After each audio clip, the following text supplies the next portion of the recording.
Salam, salam sejahtera bagi kita semua. Saudaraku yang kasih Tuhan, senang kita bisa berjumpa kembali. Hari ini kita bersama-sama akan merenungkan firman Tuhan yang terambil dari 2 Samuel 22 ayat yang ke-29. 2 Samuel 22 ayat yang ke-29. Ini merupakan kelanjutan dari firman Tuhan 2 minggu yang lalu ya. Jadi kita berturut-turut berseri dari 3 minggu yang lalu.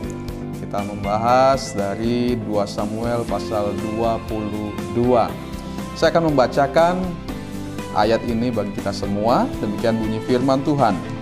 Karena Engkaulah pelitaku, ya Tuhan, dan Tuhan menyinari kegelapanku. Sekali lagi saya bacakan. Karena Engkaulah pelitaku, ya Tuhan, dan Tuhan menyinari kegelapanku. Amin. Demikian pembacaan kita. Terkait dengan Tuhan Yesus, tema kita hari ini adalah masa depan cerah. Sekali lagi, masa depan cerah. Kalau kita berbicara tentang kehidupan Daud, sejak semula nampaknya masa depan cerah itu adalah isapan jempol. Iya. Kenapa demikian? Kalau kita mengingat cerita tentang Daud dalam kitab Samuel, kita melihat seorang anak yang menghadapi berbagai tantangan dan pergumulan. Seorang anak yang disisihkan. Ya, dan nampaknya masa depan jauh dari kehidupan Daud. Ya. Ketika dia seorang remaja, kakak-kakaknya semua berlatih perang, bahkan menjadi tentara, sedangkan Daud hanya menjadi seorang gembala, ya. Dan seringkali dia diejek oleh kakak-kakaknya akan hal itu. Ya, Daud sepertinya dia disisihkan, ya, dibanding dengan kakak-kakaknya, dia hanya menjadi seorang gembala. Dan kemudian setelah dia mulai naik daun, kita ingat ketika dia berhasil mengalahkan Goliat dan ia dielu-elukan oleh orang-orang Israel. Raja Saul merasa tersaingi atas kehadiran Daud, sehingga seringkali Raja Saul berusaha membunuh Daud. Dan kita tahu Daud akhirnya menjadi seorang pelarian, dia menjadi seorang buronan. Dia berlari ke sana kemari karena Raja Saul berusaha untuk menangkap dia dan membunuh dia. Bahkan beberapa kali Raja Saul mengejar Daud dengan pasukan yang begitu luar biasa untuk menangkap dan membinasakan Daud. Ya, karena Saul takut jangan-jangan Daud menggantikan dia menjadi raja. Berbagai tantangan, kesulitan dihadapi oleh Daud. Ya, dia mengalami kesukaran-kesukaran yang luar biasa. Tetapi dalam hal itu Daud tetap berharap, tetap percaya, tetap berdoa kepada Tuhan. Ya. Ia tidak menjadi putus asa, ia tidak menjadi lemah, tetapi ia tetap berharap kepada Tuhan. Ya. Dan di sini kita melihat pada akhirnya Daud diangkat oleh Tuhan. Ya. Kesulitan-kesulitan, persoalan-persoalan itu seperti sebuah promosi justru bagi Daud. Ya. Dan kita tahu pada akhirnya popularitas Saul semakin menurun dan akhirnya ia mati dalam medan peperangan. Sedangkan Daud popularitasnya semakin naik dan pada akhirnya ia menjadi raja atas Yehuda dan kemudian atas Israel. Di sini kita melihat bahwa seorang yang nampaknya tidak punya masa depan, seorang yang disisihkan, seorang yang menjadi buronan yang dikejar-kejar untuk dibinasakan, pada akhirnya menjadi seorang raja. Bahkan kita tahu Daud adalah raja yang luar biasa di antara raja-raja bangsa Israel. Ya. Seperti yang Tuhan Yesus, dalam kehidupan kita terkadang kita menghadapi berbagai persoalan, pergumulan, kesulitan yang membuat kita tidak bisa melihat masa depan. yang nampaknya masa depan itu gelap karena kita menghadapi berbagai persoalan, berbagai pergumulan, sehingga kita merasa bahwa tidak ada harapan, tidak ada masa depan. Ya. Istilah sekarang itu madesu atau madesu, ya, masa depan suram, ya, suram. Ya, berapa kali saya mendengar ada anak-anak muda berkata demikian. Ketika saya bertanya, bagaimana ke depan, cita-citanya atau rencananya seperti apa? Ada yang bilang, tahu Kak, gelap. Ya. Jadi mereka merasa bahwa ke depannya nampaknya tidak bisa jadi apa-apa. Karena merasa bahwa hidupnya penuh pergumulan, hidupnya penuh tantangan, hidupnya penuh dengan cobaan yang dia rasa bahwa tidak mungkin untuk meraih sesuatu ke depan. Ya paling-paling begini-begini saja. Iya. Tidak ada harapan. Mau ini nggak bisa, mau itu nggak bisa. Kalau kita belajar atau melihat pengalaman Daud, hal itu juga dia alami. Mungkin Daud sendiri tidak pernah berpikir untuk menjadi seorang raja. Ya. Dia hanya seorang gembala. Bahkan kemudian dia menjadi seorang buronan yang tidak punya masa depan secara hitung-hitungan manusia. Yang ada hanya dalam pikirannya tidak lama lagi dia akan ketangkap, kemudian dieksekusi mati oleh Raja Saul. Tidak ada harapan. Tetapi belajar dari Daud.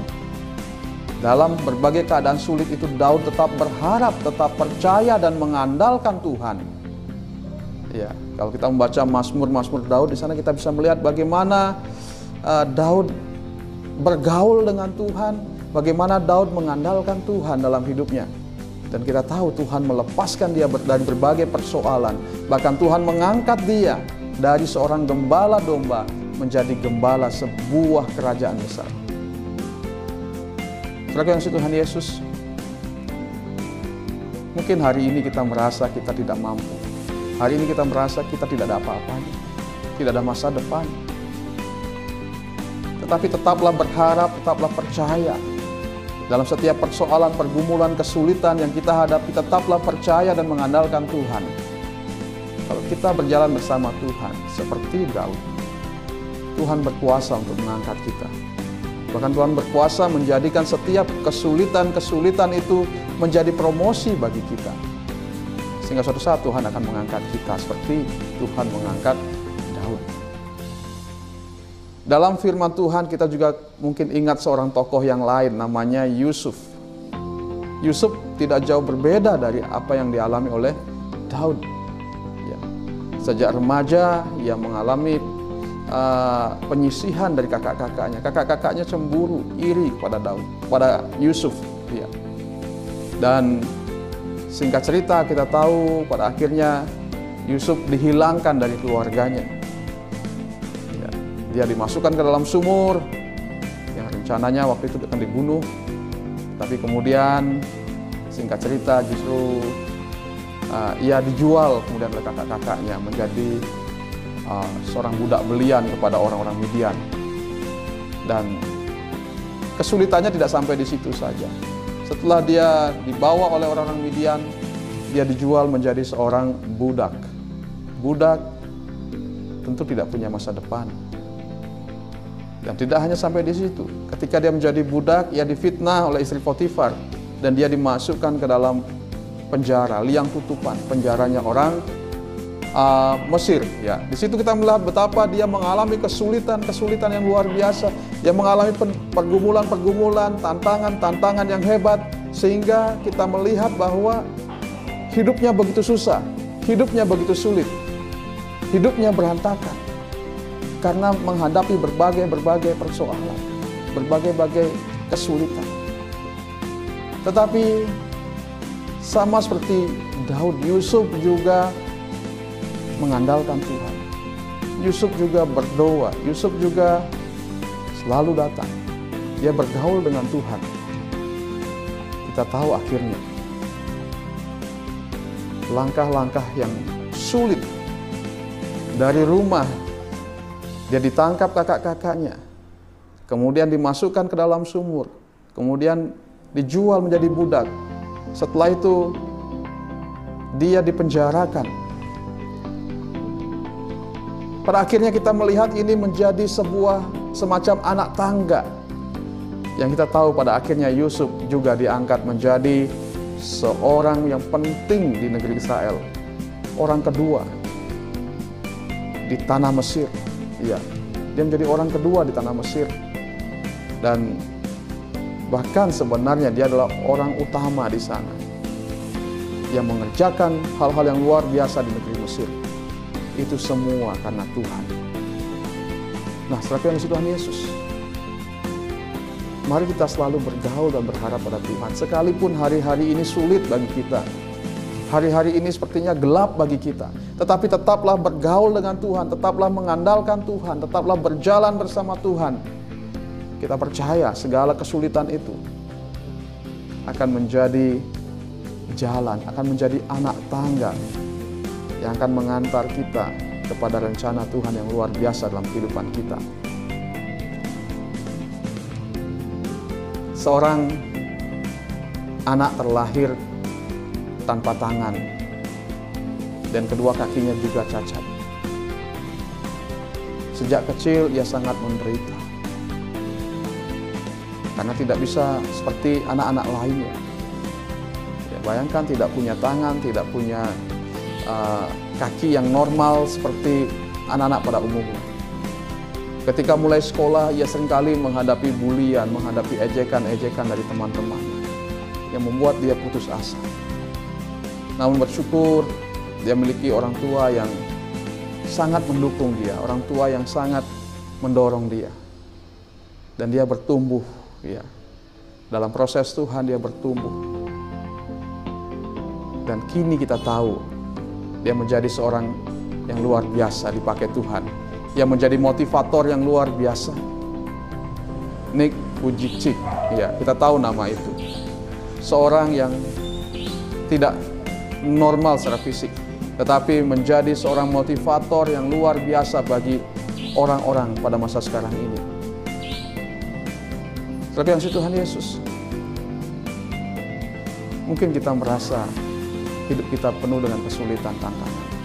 Ingat, Tuhan bisa mengubah semua itu menjadi jalan, menjadi tangga untuk membawa kita kepada rencana Tuhan yang luar biasa.